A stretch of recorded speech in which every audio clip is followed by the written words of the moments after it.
Welcome to True Health Tuesday, and the truth will set you free.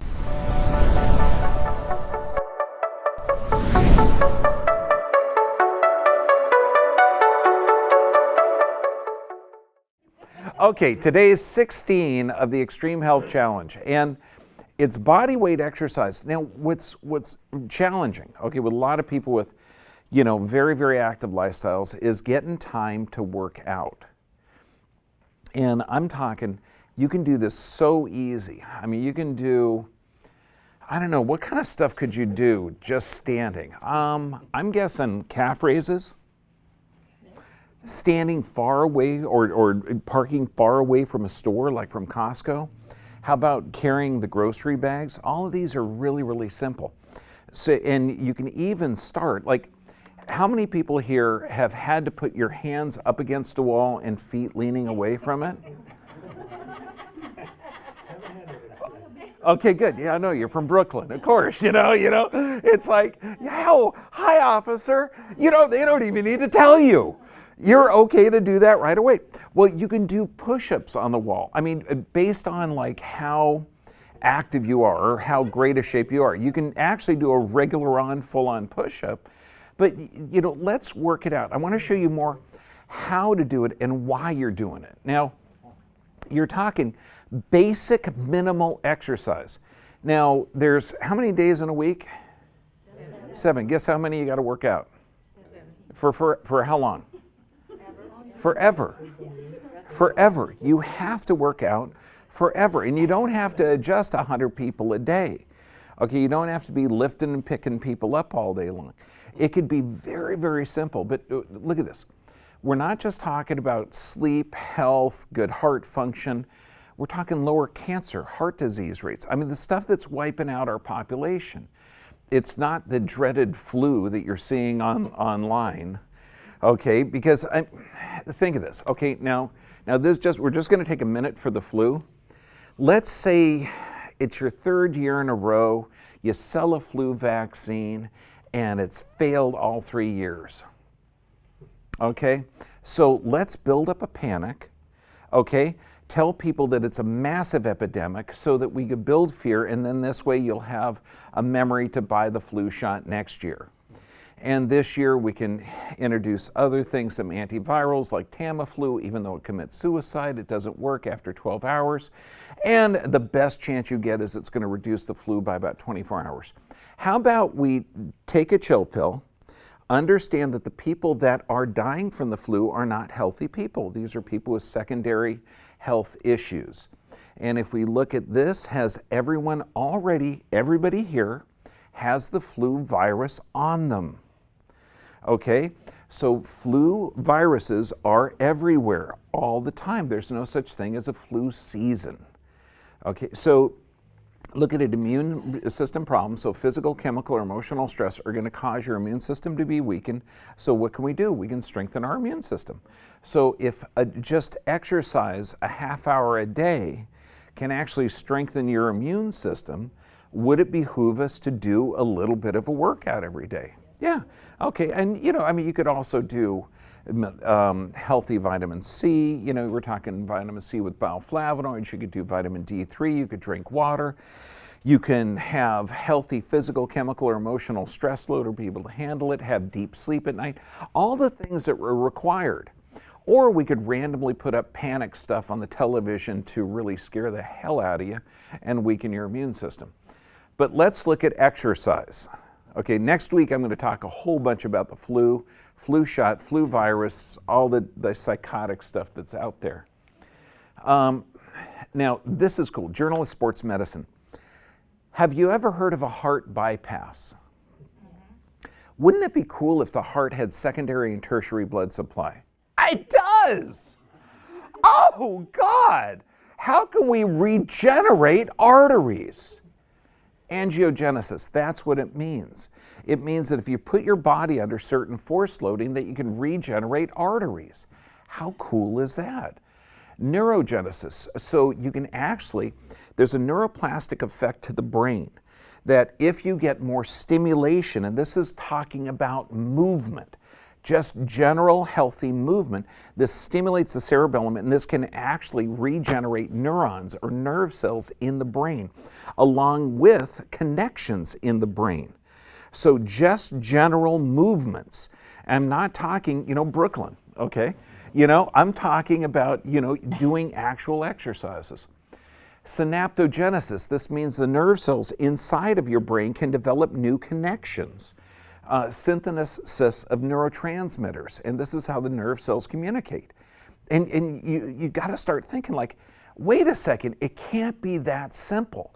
I mean, how could you possibly, like, let's say you're speaking before a group of people, and how could you possibly do any exercise while you're holding a class? Okay? Start doing it. If you're in an office environment and you're discussing a point that needs to be done, stand there, roll your shoulders around. It takes but it's not something we think about. I know, it makes you want to do it right now, doesn't it? I know. Okay, now, structures inside of the brain, knowing that there's a neuroplastic effect, that means that the brain can actually change shape and size. There's certain structures in that brain that give you a healthy brain. One of them is the hippocampus. Now, we see it small in people that are psychotic and depressed. We see it large in people that meditate and exercise.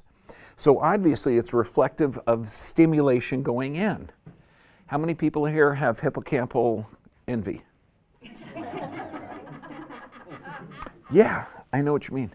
Okay, so when you look at it, as we age, it's very, very common in psychotic societies like ours that people become sicker as they age, and that's not true. I mean, when you look at the book, The Blue Zones, okay, you're talking about people that are healthy, dynamic, and contributing to society when they're over 100, and that's normal. Okay, this society where there's assisted living centers for people that are, 55, 45, 55, 65. I mean, this is insane. Pythagoras was fathering children over 90. So when we look at this, the hippocampus commonly is going to shrink. Why? Because as we age, we tend to move less. We move less, we get less stimulation of the brain. If we're exercising less as we age, which is crazy, because we should be in charge of more stuff and have more time to where we can exercise more. So as we age, we need to keep moving and move more. It can reverse the hippocampal shrinking, because this is what happens as we age. The structures inside of the brain can change, and exercise will change that. And I love this. World-renowned expert in using mind-body medicine to heal depression. Exercise is at least as good as antidepressants for helping people who are depressed. At least as good as, okay? Now, what's unusual about antidepressants, have you ever heard of Prozac, Depakote, Wellbutrin? Okay, these are called selective serotonin reuptake inhibitors, and these are the most popular form of antidepressants. Granted, I got a challenge with what he wrote there. We don't really know how they work, okay? So they think it's supposed to do something with serotonin. However, it says clinical pharmacology or mechanism of action is unknown. And they all do have a black box warning on them for suicide, suicidal thoughts, suicidality. Exercise is at least as good as antidepressants. No, here's the cool thing. Exercise doesn't have a black box warning on it. Not only will it not cause suicide, suicidality, and suicidal thoughts, it's good for you. Exercise can increase the number of cells in your brain in the regions called the hippocampus. And again, you keep seeing the same thought over and over. And all I want you to do is look for different ways that you can move your body correctly. That's using the body weight, okay? Now we've got a couple of things. Aerobic means you're going to be burning air. Anaerobic means you're going to be lifting things or think of more power. Flexibility and balance, and phenomenal. Think of more yoga aspect. Now, when you're looking at aerobic exercise, walking, dancing, CrossFit, I mean, there's a number of different things, but just think about moving. And what's neat when you're doing aerobic activity, breathe correctly. We got a couple of videos on breathing, but think about this. When you breathe in, you've got this diaphragm that comes down and moves the abdomen out. So when you're doing an aerobic activity, start breathing right away. Okay, and if you breathe in through your nose, out through the mouth, you're going to generate more nitric oxide. It's going to be better for you. If you're lifting, okay, and this is anaerobic, because you're not going to see a lot of people breathing nice and gently, lifting up. Yeah, if they're lifting a light weight. What you're going to see in big weightlifting competitions is somebody hyperventilate, then they pick it up. Again, they're not breathing when they're picking it up because they're in an anaerobic state, generating a huge amount of power. Now, when we look at, this is going to be more yoga type exercises where you're going to be doing static or very, very gentle flexes, okay, to where you can get those fibers moving, because there's always a balance between strength and flexibility. Oh, that's interesting. Okay. Let's look at what the muscle is looking like, okay, like when you take it down. Now, you may have heard of fascia. You may have heard of myofibrils. Well, the functional unit of a muscle is actually a thing called a sarcomere, and it has little tiny fibers in there called actin and myosin filaments. Okay, and what these are is when the muscle is stretched out, there's not a lot of those actin and myosin filaments touching. When the muscle is shortened, there's a lot there, so it can generate a huge amount of power. And I've demonstrated this a few times, but if your arm is stretched out, these actin and myosin filaments are stretched out. And so if you're trying to generate power, there's not a lot. And what I want you to know is that if you shorten a muscle, those actin and myosin filaments get closer. Okay, so they're more in contact, so you can generate a lot more power. So, and you could do this experiment at home where, take somebody that looks strong, straighten their arm and ask them to put a force loading on it, and it's not really able. And when you're working out, also think about this, because when you're looking at how people are supposed to work, they don't have, a bench, a barbell in the woods. We're not used to lifting a weight where the muscle is stretched out to its max, and then we put it under a great weight, and then when the muscle fibers come in contact, then we could generate power. Does that make sense? Nobody's going to go up to a boulder or a tree, traditionally that we're going to actually move a great weight and say, okay, I'm going to lift this. No, you get down, you put your legs down there, you shorten up all the muscles, and then you lift it. Does that make sense? So think about what the muscles are doing. So if you're going to be doing, say, a push-up, okay, you don't want to start with the muscle fibers out.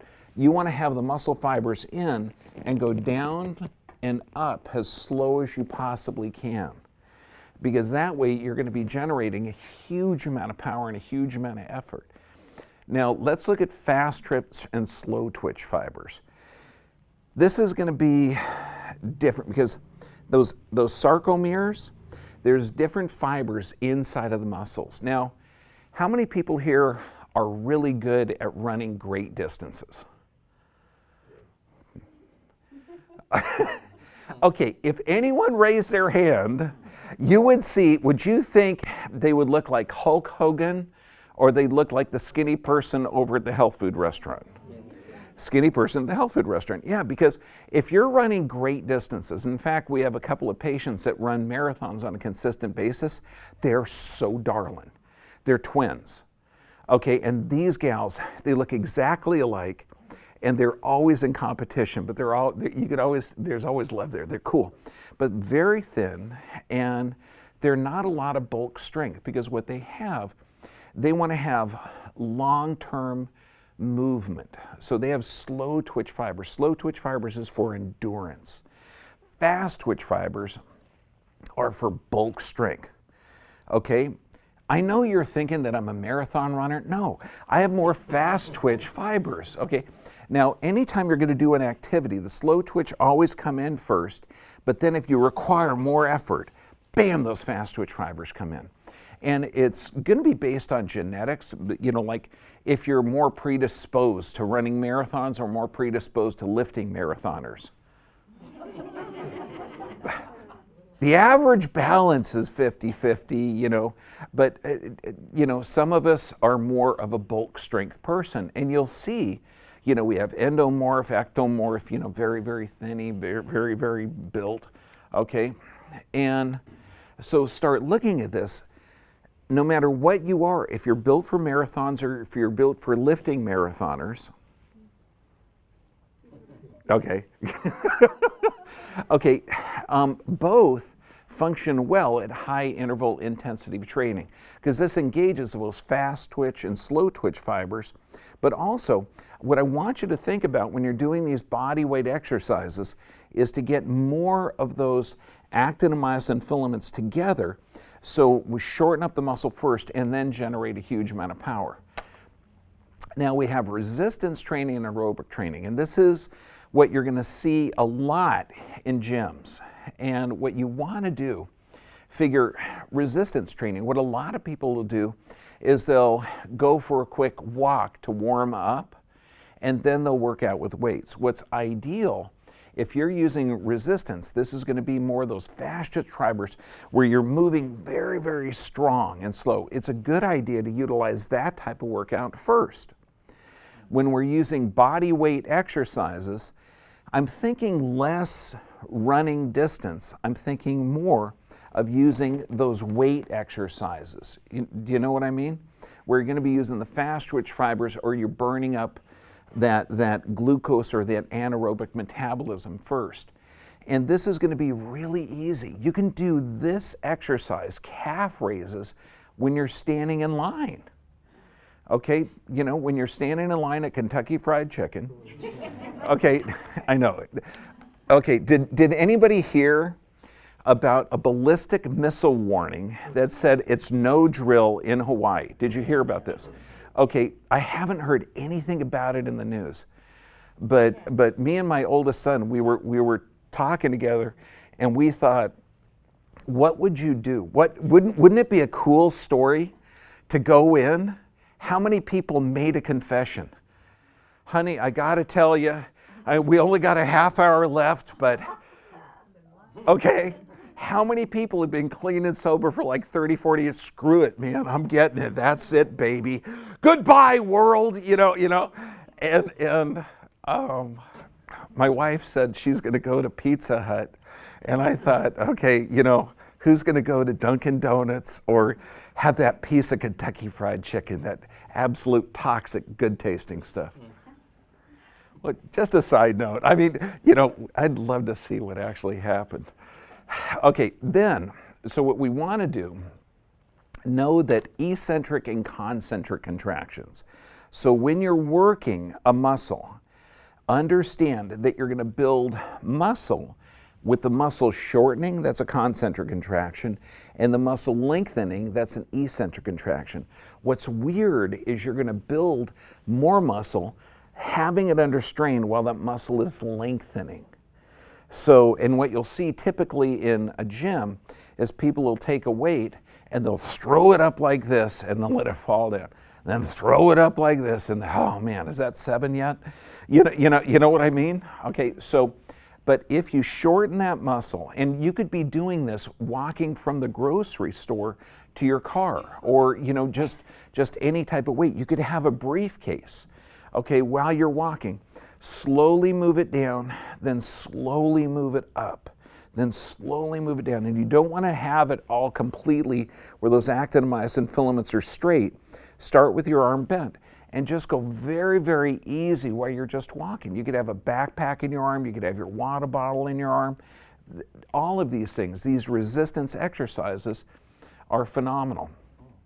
Now, if you're doing this, okay, and you could do this very, very simply using your body weight, where you're just going very, very slow up and very, very slow down. So this way, you're utilizing those muscle fibers slow and easy. I'd recommend breathing a lot, because typically in the gym, if you're doing that slow, You're breathing like it's Lamaze class up and breathing like Lamaze class when it's coming down. Now, what's interesting with this is human growth hormone.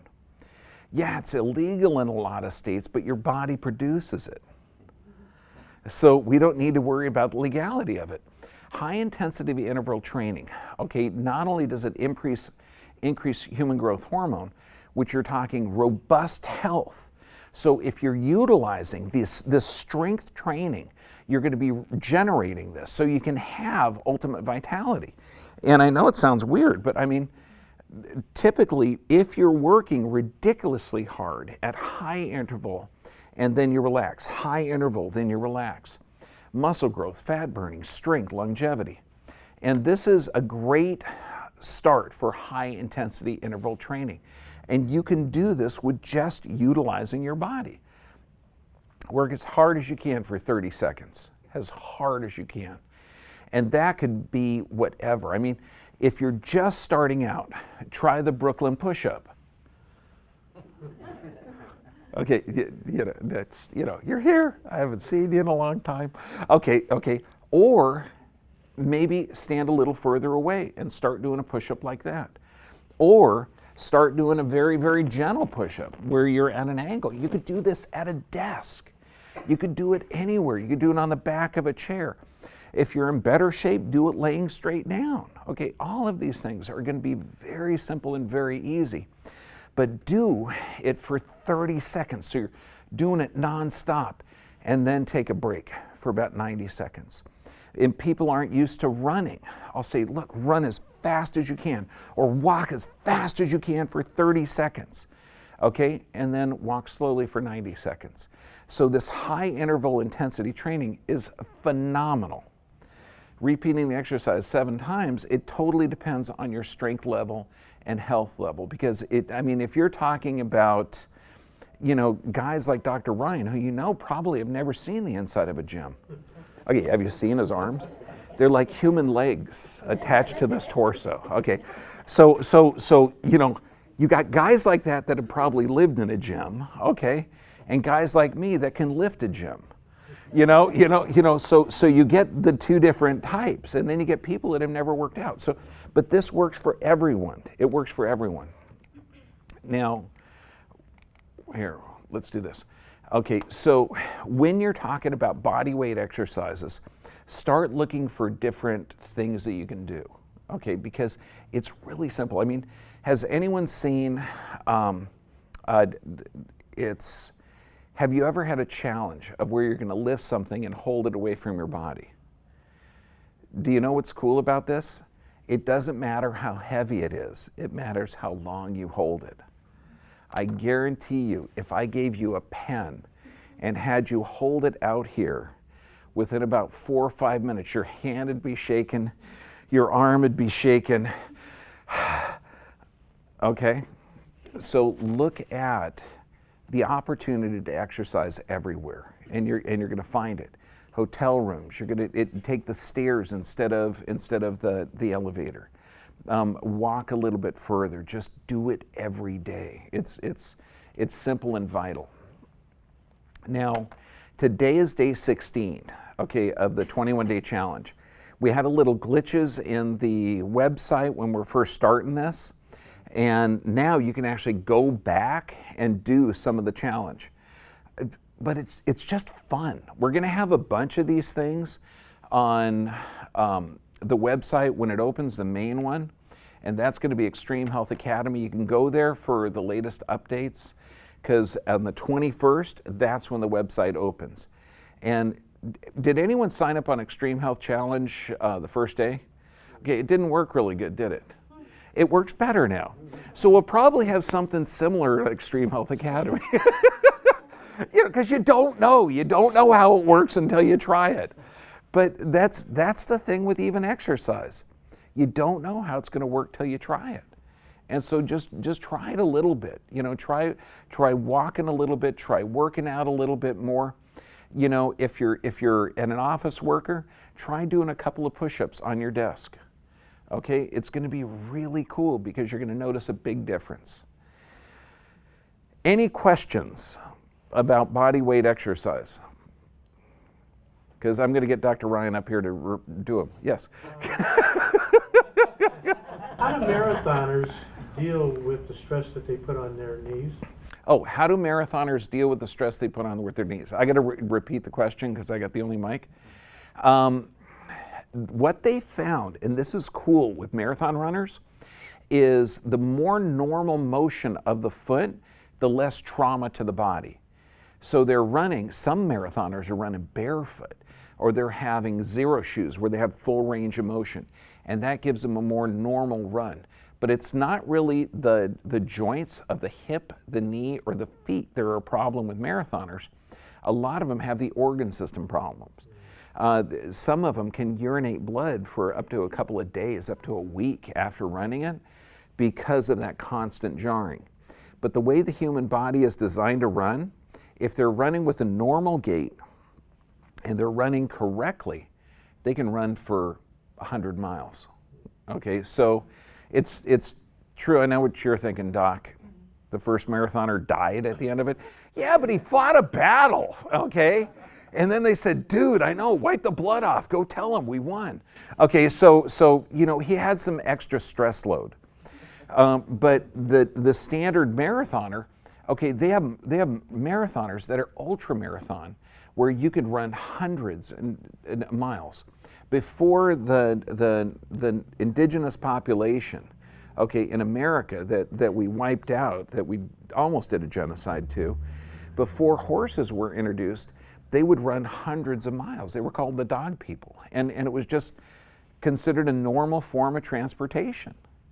It's really cool when you look at what the human body is doing. You know, it's like if you ever watched, you know, one of the amazing dancers, like we saw Baryshnikov dance the Sun King before he retired.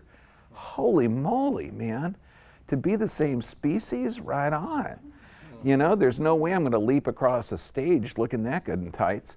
But you know, just to know that our species is designed to run hundreds of miles. There's a Copper Canyon run, I think it's 140 miles. You know, we saw this Death Valley run from Death Valley up to, well, it's up in Lone Pine, up at the top. Amazing, amazing. So joints don't wear out when you run. Bodies can. Extreme athletes like that actually tend to die earlier, okay? But if you incorporate it into your life, it's actually really good. It's like sedentary lifestyles are poisonous and toxic. Yes, ma'am. How do you breathe with your exercising? Like when do you inhale, exhale first? Okay, how do you breathe when you're exercising?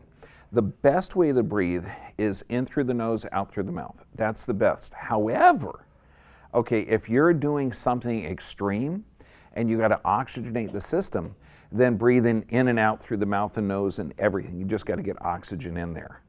Ideally, when you breathe in through the nose, you warm the air a little bit, you trigger nitric oxide, so that helps the quality. And it's also stimulating certain normal processes that you can oxygenate tissue better. But a lot of times the nose can't handle that volume of air, if extreme. Oh, excuse me. So like, you know, when you're exerting, is that inhale or exhale? So that's what I'm also wondering. Yeah, when you're exerting and lifting a great weight. This is one of the things I was training on when you're exerting a massive force in a short period of time. And that's one of the exercises that we do to go like that fast. Okay, if you do that over and over and over again, you're going to want to breathe and oxygenate the tissue. Think of what the great weightlifters would do, and you'll see them now in strongman competitions. They'll hyperventilate to get oxygen into that blood, and then they'll hold their breath to strain to increase the intrathecal pressure in order to have a stable platform for the cranes to come off to lift. So that's super common. Yeah. Yes, ma'am. If you're in the beginning of corrective care for your spine, what exercises should you do? What should you avoid? If you're in the beginning stages of corrective care, of your spine. What exercise should you do and what shouldn't you do? I've had so many patients, and this is funnier than heck. Okay, I just got adjusted. What should I do? And you play, move, go walk. I mean, we get so many patients from around the world. I mean, and they only have like 3-4 weeks here. We order them. You have to get out and move, walk barefoot in the grass or hard sand a half hour at least in between the adjustments. The absolute worst activity that you can do if you're getting your nervous system corrected and your proprioception changed, okay, by an adjustment, is to sit there and do needlepoint. Okay, that's the worst. It's like, good God, you're already missing a curve in the neck, you know, get out there. Moving as much as you can in every direction is perfect. The worst thing you can do is lay on your back with both your knees bent and not move. The next worst thing is to sit down and needlepoint. We've got one of our patients. She is so cool. She's married to this guy who's amazing. He's an ice road trucker that's been in an avalanche twice. Okay? How many people have survived this couple? And she knits, world famous, she knits dog fur into gloves and hats. So she's always going like this, and it's just like, dear, you know, but this is her passion and her job. So she's got exercises to counteract that abnormal force loading. A really cool couple, though. Oh my God. What about technique? Okay, if you're doing a job, and this is again a perfect example. Let's say your job is working on a computer. I'm not talking about you two. Let's say your job is working on a laptop, okay, like this, okay, for hours. Productivity increases if you take a 5-minute break every 50 minutes. Great study in Harvard that your retention and productivity increases. So if you're doing this body posture, should you do this body posture for 5 minutes afterwards? Absolutely. I was reading this book from 1906 on the human body, and they're talking about coal shovelers, how their bodies are bent and turned and twisted, but that's their chosen profession. And I'm going, holy, this is so cool. Because these are guys that I don't think they said, Mom, God, when I grow up, I really want to be a coal shoveler. Okay, I think they kind of just like needed money and the job was available.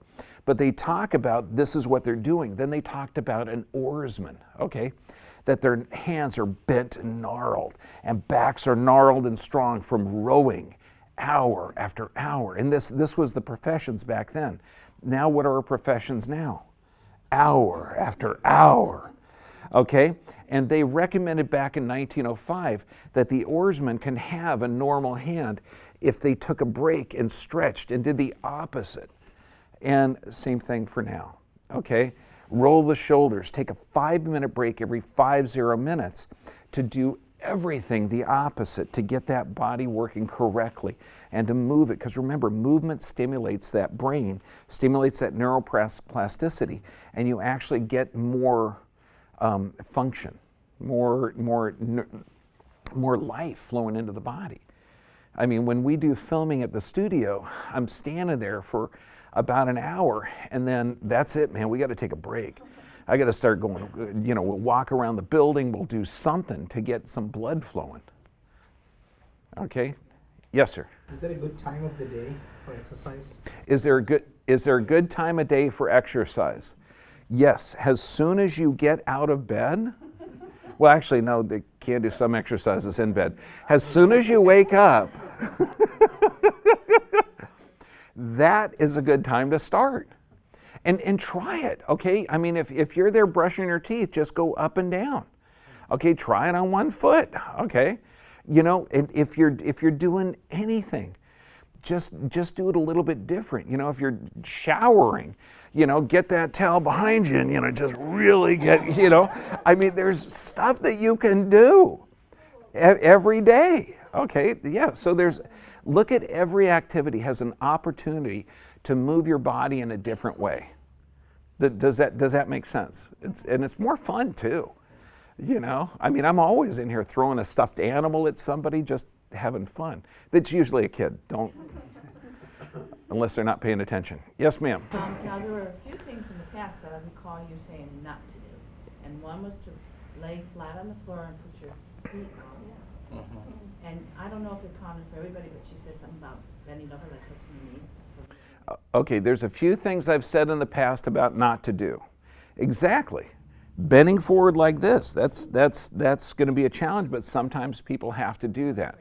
Laying on your back flat with both knees bent, that's again not good. But let's say it's yoga class, okay, and you're doing that cat position. That's okay, it's going to be followed by the cobra. Okay, so when you're looking at certain positions, let's say your knees are bent because you're doing ab work. That's okay. What the challenge is to stay in that position for a long period of time. You're going to have a negative force loading on the body. You're going to be flattening out the curves. So always be thinking about movement. It's the lack of movement that causes a problem with the brain and the tissue. Okay, and now next week, we're going to be talking, I'm hopefully, because I really don't set up the talks anymore. Hopefully I want to talk to the people that set this up to do a talk about the flu, which is a shame because the panic will probably be over by next week. What do you think? No, I don't think so either. Thank you very much.